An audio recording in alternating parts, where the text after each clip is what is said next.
Al-Fatihah. A'udzubillahi minasyaitonir rajim. Bismillahirrahmanirrahim. Alhamdulillahi rabbil alamin. Arrahmanirrahim. Maliki yaumiddin. Iyyaka na'budu wa iyyaka nasta'in. Ihdinas siratal mustaqim. Siratal ladzina an'amta 'alaihim ghairil maghdubi 'alaihim waladdallin. Amin. Bismillahirrahmanirrahim. Wa bi sanadi al-muttasil ila Imam Nawawi rahimallahu ta'ala al-haditsus salasun. An Abi Sa'labatal Khushani Jursum bin Nashir radhiyallahu anhu an Rasulillah sallallahu alaihi wasallam qala Inna Allah ta'ala farada faraidu fala tudayyuha wa hadda hududan fala ta'taduha wa harrama asya'a fala tantahikuha wa sakata an asya'a rahmatan lakum ghairu nisyan fala tabhasu anha. Hadisun hasanun rawahu Tirmidzi wa ghairuhu. Al hadisu tawi hadis as-salasuna kang kaping 30. An Abi Sa'labatal Khushani iku diriwayatake saking Abu Sa'labah al-Khushani. Jursum rupane Jursum bin Nashir radhiyallahu anhu, radhiyallahu muga ngridani Allahu sinten Allah anhu maring Jursum bin Nashir atau anhu maring Abu Sa'labah. An Rasulillah sallallahu alaihi wasallam saking Rasulullah sallallahu alaihi wasallam. Kala ngendika sinten Kanjeng Nabi Muhammad sallallahu alaihi wasallam ing pengendikan innallaha ta'ala farada faraidu fala tudayyuha wa hadda hududan fala ta'taduha wa harrama asya'a fala tantahikuha wa sakata an asya'a rahmatan lakum ghairu nisyanin fala tabhasu anha. Inna Allah ta'ala satemene Allah ta'ala farada iku wis merdoake sinten Allah, wis wajibake sinten Allah faraidu ing pira-pira kefarduan. Fala tudayyu monggo aja nyiak-nyiakno sira kabeh ha ing faraid. Satemene Gusti Allah sudah mewajibkan, memfardukan beberapa kewajiban dan beberapa kefarduan kepada kita. Contohnya kados salat.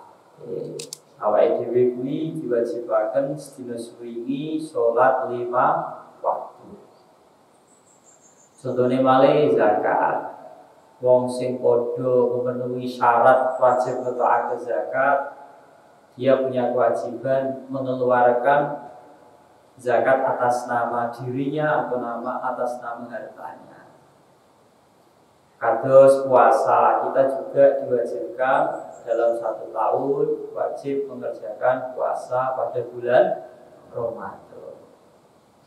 Wong sing mampu kaji punya kewajiban harus menunaikan ibadah haji.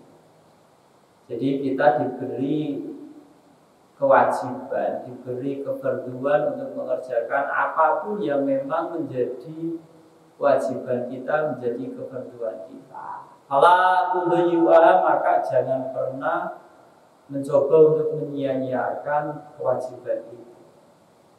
Nah, orang termasuk kategori menyia-nyiakan itu apa? 1, ketika kewajiban itu ditinggalkan. Jadi duwe kewajiban sholat 5 waktu, sholat 5 waktunya ditinggalkan. Maka orang tadi termasuk kategori orang yang menyia-nyiakan. Atau tidak ditinggalkan, tapi disepelekan, dibuat seperti hal yang sepele. Sehingga kewajiban tadi itu keluar waktu. Oke, contohnya orang wajib melakoni sholat 5 waktu.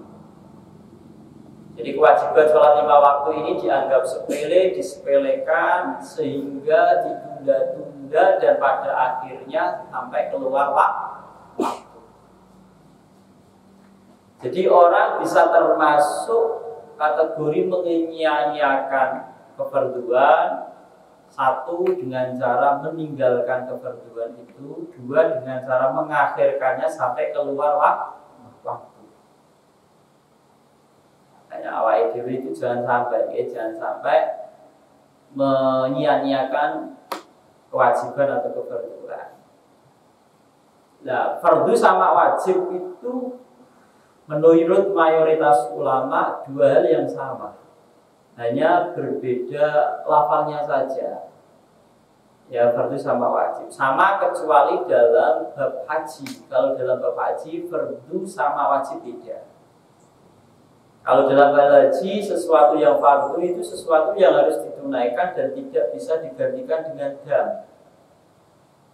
Contohnya orang haji, fardu menunaikan tawaf ifadah misal, itu nggak bisa diganti. Tawaf ifadah diganti dengan bayar dam itu nggak bisa. Tapi kalau wajib itu bisa. Wajib itu sesuatu yang harus dilakukan. Andaikan tidak dilakukan itu bisa diganti dengan dam. Itu kalau dalam bab haji. Jadi wajib dan fardu menurut kita Syafi'iyah itu nggak ada yang bedanya, hanya perbedaan lafal saja. Kecuali dalam bab haji. Kalau dalam bab haji fardu sama wajib berbeda. Cuma memang ada sebagian ulama yang menganggap fardu sama wajib itu dua hal yang berbeda. Kalau fardu itu perintah, yang perintahnya itu menggunakan dalil yang qot'i, dalil yang pasti. Misal dari ayat Quran atau dari hadis mutawatir. Ya, contohnya banyak kayak sholat 5 waktu itu hukumnya fardu. Ada yang mengatakan bahwa sholat witir itu hukumnya wajib. Tidak fardu tapi apa? Wajib. Jadi ada yang mengatakan fardu dan wajib itu berbeda. Fardu itu kelasnya di atasnya wajib. Kalau wajib itu perintah tapi tidak menggunakan dalil qot'i, tidak dari Quran, nas Quran atau hadis yang mutawatir, misal dari hadis ahad. Ya. Contohnya lagi kayak zakat fitrah. Zakat fitrah itu ada yang mengatakan dia wajib tidak fardu karena zakat fitrah itu dalilnya dari hadis ahad. Nah, kalau misal kalian nanya hadis ahad sama hadis mutawatir itu bedanya apa? Kalau hadis mutawatir itu hadis yang diriwayatkan oleh orang jumlahnya banyak sampai tidak mungkin mereka itu sepakat untuk berbohong. Kalau misal yang meriwayatkan satu orang itu kan ada potensi dia masih berbohong. Tapi kalau yang meriwayatkan banyak orang, kemungkinan itu sudah tidak ada. Kemungkinannya sudah sirna. Jadi kalau dibedakan hadis mutawatir itu hadis yang jumlah rawinya banyak. Nah sekarang pertanyaannya banyak itu berapa? Ada yang mengatakan 3, ada yang mengatakan 4. Tapi mayoritas ulama hadis mengatakan hadis sudah bisa dikatakan mutawatir menurut qaul mukhtar kalau periwayatnya jumlahnya 10. Jadi misal Kanjeng Nabi Muhammad SAW ngendikan di TKP, di tempat di mana Kanjeng Nabi menyampaikan hadis kok ada 10 orang, berarti hadisnya sudah dikatakan mutawatir. Tapi kalau di bawah 10 orang, menurut qaul mukhtar belum dikatakan hadis mutawatir. Nah, kalau tidak hadis mutawatir, hadis apa? Hadis ahad. Ingat-ingat ya, hadis dilihat dari sisi kuantitasnya, jumlah rawinya itu ada 2. Ada hadis mutawatir, ada hadis ahad. Nah, hadis mutawatir itu hadis yang sifatnya qot'i, pasti dari Kanjeng Nabi. Kalau hadis ahad itu masih doni, kemungkinan besar dari Nabi. Ya. Jadi itu yang membedakan fardu sama wajib. Menurut ulama yang membedakan keduanya. Jadi kalau fardu itu dalilnya qot'i, Kalau ahad dalilnya doni. Ya.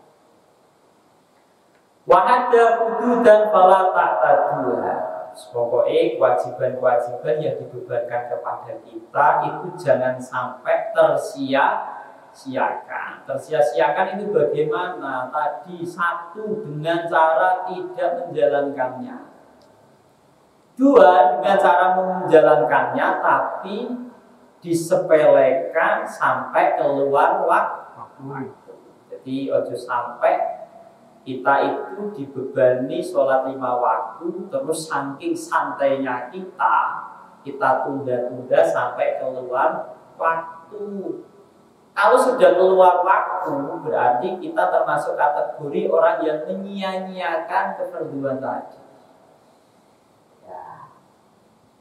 Ya, jadi Allah sudah mewajibkan kepada kita, kewajiban kita itu harus mengamalkannya, jangan sampai tersia-siakan. Wahada lan batesi sinten Allah hududan ing pira-pira bates. Kadang had itu maknanya ngehad, had itu maknanya menghukum. Makanya ono haddu zina, ono haddul qatl. Ada hukuman bagi penzina, ada hukuman bagi orang yang mencuri. Contohnya, orang kalau mencuri kena hukuman hadus syariko. Hadus syariko apa? Dipotong tangan. Ada hadus zina, ada orang berzina. Dia kena hukuman apa? Dilihat-lihat zinanya. Kalau dia belum pernah menikah, dia kena hukum cambuk.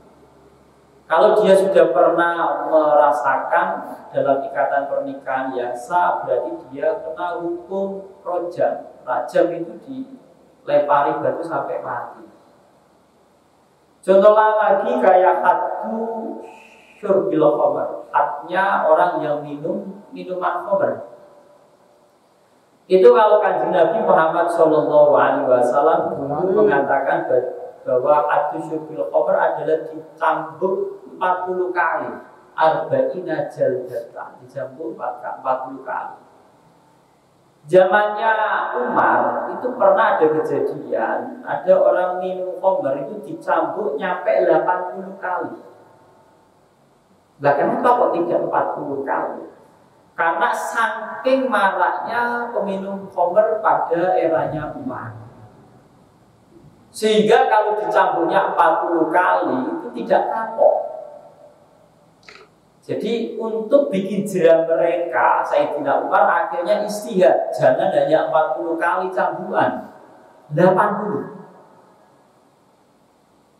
Berapa? 80 kali. Karena apa? Efeknya orang minum khamr itu besar. Di antaranya apa? Orang kalau minum khamr, omongannya itu nggak jelas. Kadang dalam omongan yang tidak jelas itu dia memfitnah orang lain. Kayak misal memfitnah orang lain berzina. Tapi saat ditanya, apakah kamu mampu mendatangkan 4 saksi? Enggak bisa. Enggak. Padahal orang kalau haddul qadhaf, hukuman bagi orang yang menuduh zina itu dicambuk 80 kali. Orang kalau mabuk omongannya itu ngelantur, kadang nuduh orang lain membunuh, kadang nuduh orang lain berzina, kadang memfitnah orang lain. Nah ini yang kemudian membuat Sayyidina Umar itu beristihad. Peminum khamr itu gak cukup kalau hanya dicambuk 40 kali. Dinaikkan 22 kali lipat, jadi berapa? 80 kali. Ya, jadi ini istihadnya Sayyidina Umar itu karena memang pada saat itu orang itu tidak jera kalau hanya dicambuk 40 kali, butuh sampai 2 kali lipat, yaitu 80 kali. Ya. Makanya ada tambahan ini pun para sahabat tidak ada yang protes. Semua sahabat sepakat. Waqad ajma'a sahabat ala ziyadah. Karena memang pada saat itu keadaan menuntut demikian. Orang mau 40 tapi 80. Ya. Jadi had itu ada yang memaknai batasan, ada yang memaknai had itu hukuman. Yang jelas Allah itu sudah membuat rambu-rambu, membuat batasan-batasan, yang mana batasan-batasan ini tidak boleh diterjang. Jangan sampai melampaui batas.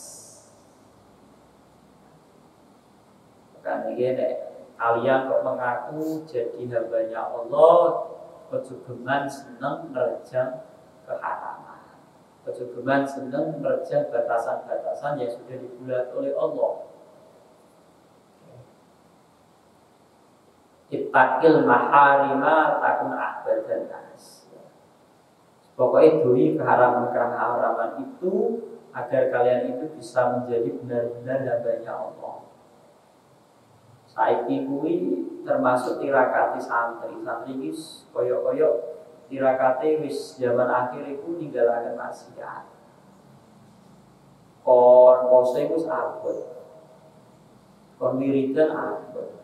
Wis paling ora gendem ngedoi apa maksiat.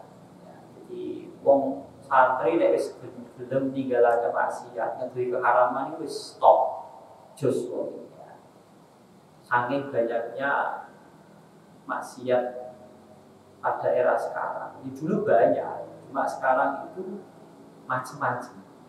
Variasinya semakin banyak dan godaannya semakin luar biasa. Makanya jangan sampai tergiur ya, jangan sampai kemudian melalaikan kita hingga kemudian melampaui batas-batas yang sudah ditentukan oleh Allah Subhanahu wa Ta'ala. Wa hadda hududan fala ta'taduha. Jangan sampai kalian melampaui batas dari batas yang sudah ditentukan oleh Allah. Wa harrama lan ngaramaken sinten Allah asya'a ing pira-pira perkara. Banyak Allah itu menjelaskan hal-hal yang sudah diharamkan oleh Allah. Berzina, membunuh, judi, menyakiti orang lain, tidak menghormati tetangga, hukukul walidain, berbuat buruk kepada kedua orang tua, menyakiti hati guru, ya, kemudian melihat aurat, melihat orang yang bukan mahram, ya, melihat auratnya, ya, terus banyak sekali ya, mabuk. Pokoknya banyak sekali hal-hal yang telah diharapkan oleh Allah. Fala tantahibuha mongko ojo nerjang sapa sira kabeh ing asya. Jangan pernah hal-hal yang sudah diharapkan oleh Allah itu kemudian kita terjang. Nah, menerjangnya dengan bagaimana? Dengan kita itu jatuh ke dalam kemaksiatan keharaman tersebut. Nah, kalau kepingin tidak jatuh ke dalam keharaman, maka kita juga tidak boleh mendekati keharaman tersebut. Orang berpotensi jatuh ke dalam keharaman itu karena berawal dari mendekatinya.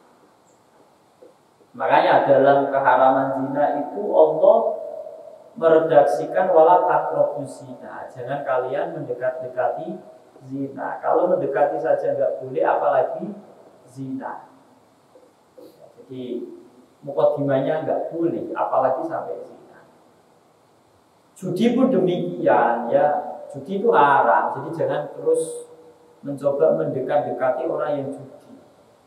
Ya, main slot, gitu kan, haram ya. Main slot terus sudah banyak ya, sudah banyak kejadian fakta di lapangan, orang itu bangkrut, orang itu banyak utangnya, orang itu sengsara hidupnya gara-gara judi. Orang ceritanya musuhi gara-gara judi. Ya kalau judi main menang sekali dua kali bisa mungkin, karena itu pinternya bandar. Tapi lama kelamaan orang itu tidak akan merasakan kalau dia sudah dalam kerugian yang luar biasa. Jadi terlena dia ya dengan 1-2 kali kemenangan yang pernah diraih. Pokoknya mikirnya wah mungkin besok menang, ya saya kalah besok bisa saja menang, pernah menang. Ya jadi hati-hati ya, jadi keharaman yang sudah ditentukan oleh Allah jangan sampai kemudian diterjang. Wasakata lan ngendel sinten Allah an asya'a saking pira-pira suwiji-wiji. Rahmatan krana welas laku maring sira kabeh ghairu nisyanin ora lali. Jadi Allah itu banyak mendiamkan hukum dari banyak hal. Tujuannya itu karena melas karo awake dhewe, bukan karena lupa. Bukan karena lupa. Jadi tidak semua hal itu baik kalau kita bahas. Makanya di sini ngendikanipun Kanjeng Nabi, "Fala tabahasu mongko aja padha bahas sira kabeh anda saking asya." Ada hal yang sebaiknya itu tidak kita bahas. Contohnya apa? Bahas mengenai hal-hal yang sifatnya gaib. Banyak ulama itu sering mewanti-wanti kepada kita. Orang itu cenderung ketagihan membahas hal-hal yang sifatnya gaib. Dimulai dengan pertanyaan, siapa yang membuat meja? Tukang meja. Siapa yang membuat tukang meja? Allah. Jangan sampai terus akhirnya siapa yang membuat Allah? Nah, kalau sudah mulai muncul pertanyaan seperti itu, berhentilah. Jangan masuk ke dalam pembahasan ini. Ya, kayak ateis itu mulai mencari tahu. Mereka itu saking keponya, nyari tahu. Allah itu terbuat dari partikel apa? Jadi alam semesta ini dicari tahu bahannya apa, bahan bakunya apa. Sampai kemudian terlampau jauh sampai mengatakan dan timbul pertanyaan, Allah itu juga terdiri dari partikel-partikel tertentu. Apa partikel yang menciptakan Allah, yang menyusun Allah? A'udzubillah min dzalik. Jadi jangan sampai kemudian kita itu membahas hal-hal yang satu tidak penting, dua hal tadi itu malah justru bisa menjadi keraguan keimanan kita. Wis kadang ngomongin saking kakeane bahas-bahas hal yang tidak penting itu menjadikan keimanannya goyah. Lah umat-umat terdahulu dulu itu banyak yang disiksa itu ya karena itu kasrotu masa ini waktilaku anbiya ini banyak bertanya dan banyak tidak sepaham dengan nabinya. Jadi berlawanan jalan, berlawanan arah dengan nabi-nabi mereka. Kados Bani Israel nalikane ada kejadian pembunuhan, dicari tahu siapakah pembunuhnya, tanya ke Nabi Musa. Nabi Musa coba tanyakan kepada Tuhan, pembunuh orang ini itu siapa? Akhirnya Nabi Musa munajat ke Allah, kemudian dikasih solusi oleh Allah. Coba kamu sembelih sapi. Sembelih sapi, terus nanti ekornya ya, pada akhirnya ekornya disuruh nyabetke mau mati mau akhirnya hidup kembali dan mengatakan siapa pembunuhnya. Tapi sebelum sampai di situ, orang Bani Israel itu banyak bertanya, sapi yang harus kami sembelih itu sapi yang bagaimana? Pekerja apa enggak? Warnanya apa? Jadi tanya macam-macam. Loh, andaikan ketika Nabi Musa ya ketika diperintah oleh Allah, Nabi Musa wis kuwi sampaikan ke Bani Israel nyembelih sapi saja. Itu andaikan langsung dikerjakan oleh Bani Israel tanpa banyak tanya, itu nggak perlu harus sapi dengan kriteria tertentu. Pokoknya sembelih wae sapi beres rampung. Tapi dadak takon, sapine sing kepiye? Gede tak cilik, warnane opo? Wis tau dikerja ora? Itu malah meribetkan mereka sendiri. Loh, mewah tidak dikerjakan. Ya, jadi ada banyak hal yang memang sengaja tidak bahas itu karena Allah itu welas sama kita. Makanya dulu Kanjeng Nabi Muhammad SAW pernah ditanyai, Kanjeng Nabi kaji niku ping pira Kanjeng Nabi? Apakah setiap tahun? Kanjeng Nabi itu gak jawab. Mendel mawon. Tanya lagi sampai 3 kali baru Kanjeng Nabi jawab. Loh, andai kan saya jawab iya tiap tahun, maka kamu gak akan kuat. Makanya ketika ada perintah bikin kaji udah selesai, nggak usah tahu tanya apakah kaji itu setiap tahun. Kalau bertanya nanti bisa saja akhirnya ada kewajiban bikin wajib tiap tahun. Koyok piye terus hukumnya? Wong haji yang kewajibannya seumur hidup sekali aja kalian lihat fakta di lapangan. Di Indonesia, wong Banjar kuwi antriannya 32 tahun kaji. Kepengen kaji itu antri riyen 32 tahun. Di Malaysia malah ekstrim, ratusan tahun, 100 tahun lebih. Jadi mati sik urip-urip lagi kaji. Lah nek andaikan kok kaji itu wajib setiap tahun. Setiap tahun bagaimana ini nanti kita? Ya meskipun manis tatoa ilahi sabila yo wajib bagi orang yang mampu. Ya, jadi Kanjeng Nabi dulu itu pernah ditanya kaji apakah setiap tahun. Kanjeng Nabi itu memilih mendel dia. Jadi di sini itu menjelaskan ada faraid, hal yang diperuntukkan oleh Allah. Ada maharim, hal yang diharamkan oleh Allah. Ada al-hudud, batasan-batasan yang gak boleh diterjang. Kalau diterjang akan kena had, kena hukuman. Ada al-maskud anhu, hal-hal yang memang didiamkan oleh Allah, didiamkan oleh Kanjeng Nabi. Tujuannya apa? Agar menjadi rahmat bagi kita. Ya, nek iso nglakoni ya dilakoni, nek ora ya ora. Ya. Jadi hal yang sifatnya maskud anhu itu gak usah kita bahas-bahas. Nanti akan merepotkan, memberatkan kita sendiri. Hadisun hasan rawahu Daruqutni wa ghairuhu. Hadisun ayat hadisun iku hadis hasanun kan. Bagus rawa kang riwayataken wa hadis Ad-Daruqutni sinten Imam Daruqutni wa ghairuhu lan Imam Daruqutni. Wallahu a'lam bishawab.